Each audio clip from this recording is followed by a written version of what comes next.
5 seconds. Start. Indeed, in paragraph 17 of the reported decision, the court, in the facts of that case, has observed that when the goods are kept in the bonded warehouse, it cannot be said that the said goods had crossed customs frontiers of India.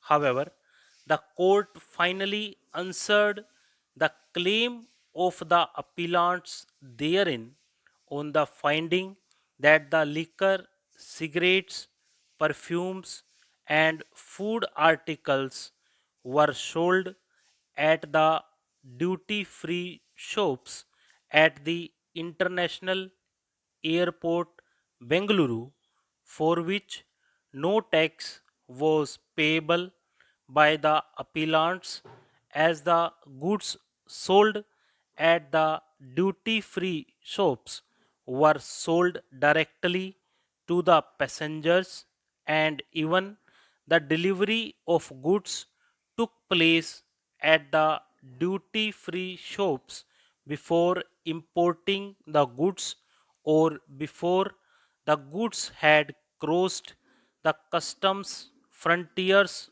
of India. The issue considered in the said decision, therefore, was whether the sale at the duty free shops situated at the Bengaluru International Airport would attract levy of sales tax. As noticed earlier, the definition of customs station clearly refers to customs airport as defined in section 210 of the Customs Act. As the duty free shop is situated in airport area, it would mean that the sale of goods at the duty free shops was deemed to have taken place in the course of import of the goods into the territory of India. Thus, understood, the reported decision under consideration is of no avail to the appellants. Even the exposition of the Constitution bench in J.V. Gokal that a sale by an importer of goods after the property of the goods passed to him either after the receipt of the documents of title against payment or otherwise to a third party by a similar process is also a sale in the course of import would equally have no bearing on the present cases, in as much as the sale of goods must take place before the goods had crossed the customs frontiers of India, which means it was within the customs port or land customs station area.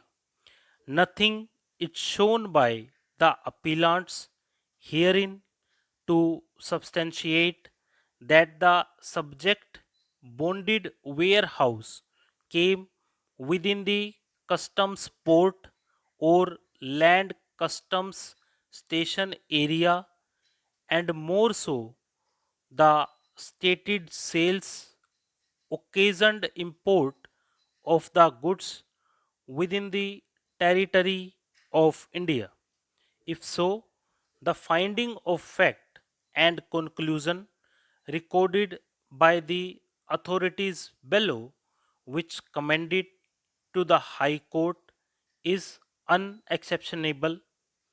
This court has expounded the factors to be reckoned for determining this matter.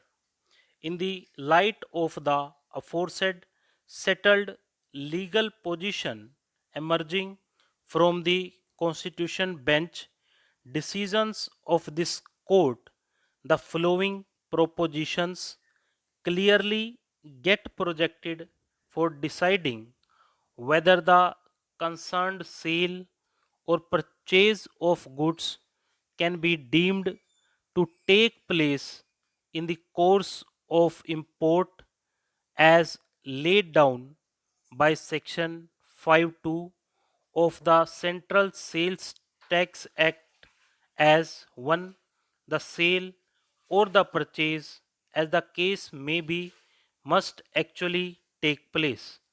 2 such sale or purchase in India must itself occasion such import and not vice versa, that is, import should not occasion such sale. 3. The goods must have entered the import stream when they are subjected to sale or purchase. 4. The import of the concerned goods must be effected as a direct result of the sale or purchase transaction concerned. 5.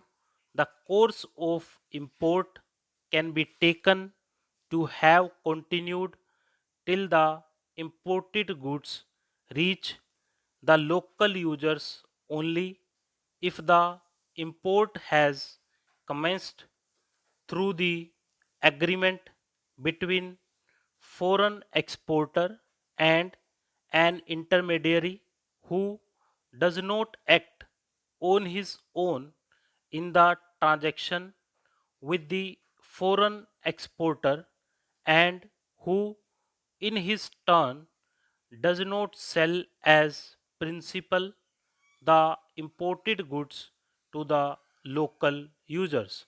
6.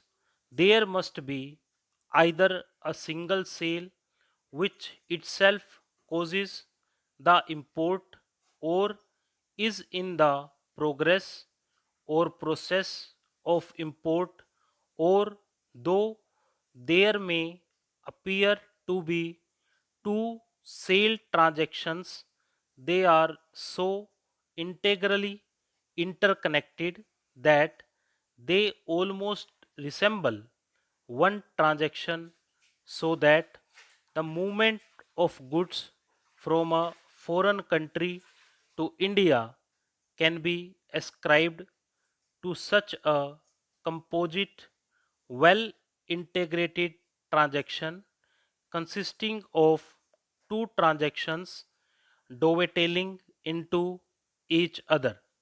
7. A sale or purchase can be treated to be in course of import if there is a direct privity of contract between the Indian importer and the foreign exporter, and the intermediary through which such import is effected merely acts as an agent or a contractor for and on behalf of Indian importer. 8. The transaction in substance must be such that the canalizing agency or the intermediary agency through which the imports are effected into India so as to reach the ultimate local users appears only as a mere name lender through whom it is the local importer come local user who mislead. It will also be useful to advert to paragraph 6 of Kiran Spinning Mills, which reads as attractive as the argument is. We are afraid that We do not find any merit in the same. It has now been held by this court in Hyderabad Industries Limited versus Union of India that of levy of additional duty can be imposed. Stop.